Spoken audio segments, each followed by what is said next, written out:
Text structure is the way an author organizes the text. Okay, his organizational method to communicate his idea, the central idea. So in third grade, you're responsible for 3 structures. Okay, there are a total of 6, but in third grade you only need 3. So the 3 that we focus in on is chronological order. Chronological order is when you're putting something in time or date order. Okay, so for instance, if I wrote out how my morning flowed this morning and I said at 5:45 my alarm clock went off. 30 minutes later I got up to brush my teeth. Okay, it is now 6:15. At 6:15 I washed my face. I'm putting it in time order. Or I can say Miss Miolana was born in December 24th, 1980. December 26th, 1972, well, that's not in order. December 26th, 1985, she learned to go to school, or she went to school. I'm putting it in date order. Is that your actual date? No, it's not. So that's called chronological order. Can you say that? Chronological order. It's when we put things in time or date order. That's the first structure. Okay. The second structure that you're responsible for is something that you've heard before: compare and contrast. Can you say it? Compare and contrast. What is compare and contrast? It's right there. It's so because it's about another topic and another topic, and what's different, what's the name? Okay, very good. That was a quick one. So when we're comparing, don't fall asleep. When we're comparing topics or ideas within the text, compare means to say how they are alike, or we're contrasting, saying how they're different. Now, what text I'm thinking about is the last text we read right before we got out for the summertime about Yorks. Remember Yorks? They compared a York to a tent. Remember that information article? So the way that text was set up, it was set up in a comparison. The structure was compare and contrast. They compared the York to what a tent actually was. Does that make sense? All right, and then our last structure that you are responsible for is cause and effect. We've heard that one before, right? What happened, what made it happen. Okay? So those are the 3 that we're responsible for. So today, I want you to think about the text that we read, Pompey Buried Alive. Okay?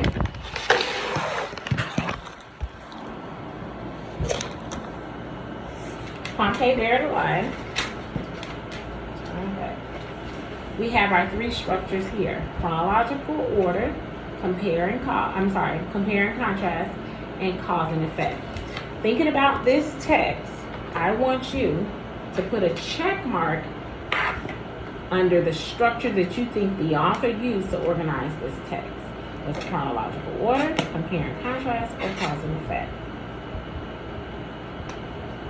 Okay, so you chose chronological order. So what I want you to do is go into the text and see if you can find evidence to support chronological order.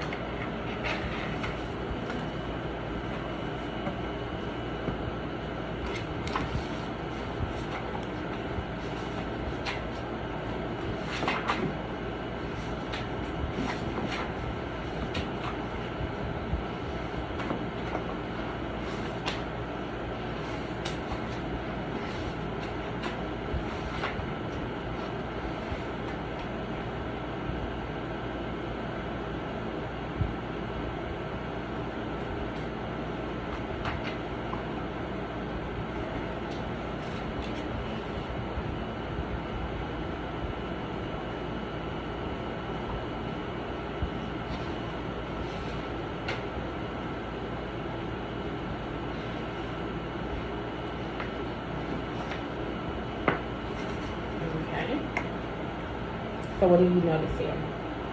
That there's the discovering Pompeii. So what part of the text makes you think that the author is using chronological order to talk about discovering Pompeii?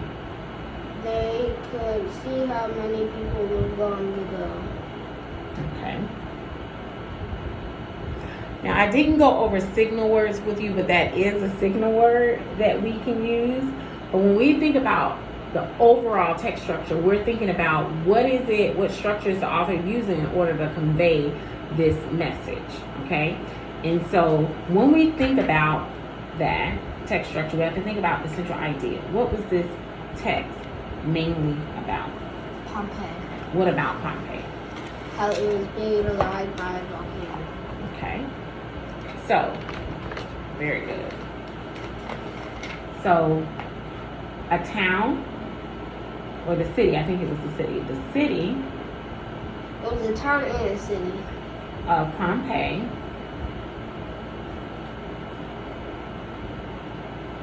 was,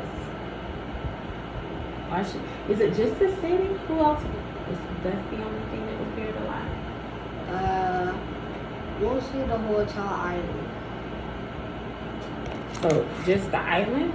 Go to the page where they're being buried alive.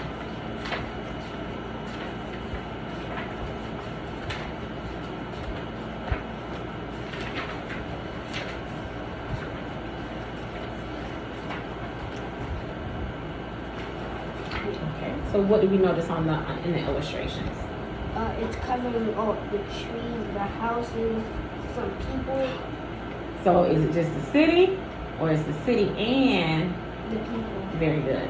So the city of Pompeii and its citizens, because that's what they call them there, its citizens were buried alive. And I want to make sure my central idea is strong. So were they buried alive because somebody dug like a ditch and put dirt over them? How were they buried alive? They're buried alive because of the Russian. Well, they're buried alive because of the ass that was and the pebbles that were covering out What caused that? of the explosion From the, from the volcano. very good. So they were buried alive because a volcano, what did the volcano do? What do we call it? The volcano, Exploded. not exploded, starts with an E. Erupted. Very good. The volcano erupted. All right. So, the first thing that we have to understand before we can understand the structure of a text is we have to understand the central idea. Okay? So, this text was mainly about the city of Pompeii being, and its citizens being buried alive because of eruption, right? A volcano eruption. So, when we think about that central idea, does that central idea sound like we're putting something in time, date, order? No. So could the structure be chronological order? You think so? If they're not putting that in time, date, order? What does that sound like? Am I putting something in order when I tell you that the city of Pompeii and its citizens were buried alive? You're not putting it No. So could the structure be chronological order? in. No. No. So now we're stuck between comparing contracts and cause and effect. Cause and effect. Why? Because the gas is running up to the top, up and down, and the effect is that Venice has exploded and it's covering Pompeii. So what was the biggest effect? I'm sorry, the biggest cause in this. I'm sorry, biggest effect in this text. That lava and magma is spilling out of the volcano and rushing to the village. Okay, and what effect did that have? It limited some of the village. It The killed biggest the effect. villagers It buried them alive. So when the author is telling the story, it's using the structure of cause and effect. If we think about at the beginning when he was telling us about what people were doing, right? Although there was a volcano rumbling, did they know? No. What were they doing? Having their normal day lives.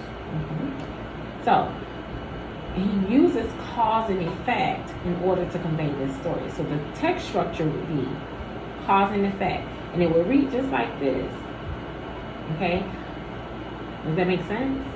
Okay. So we're going to stop there. We're going to look at some cause and effect relationships.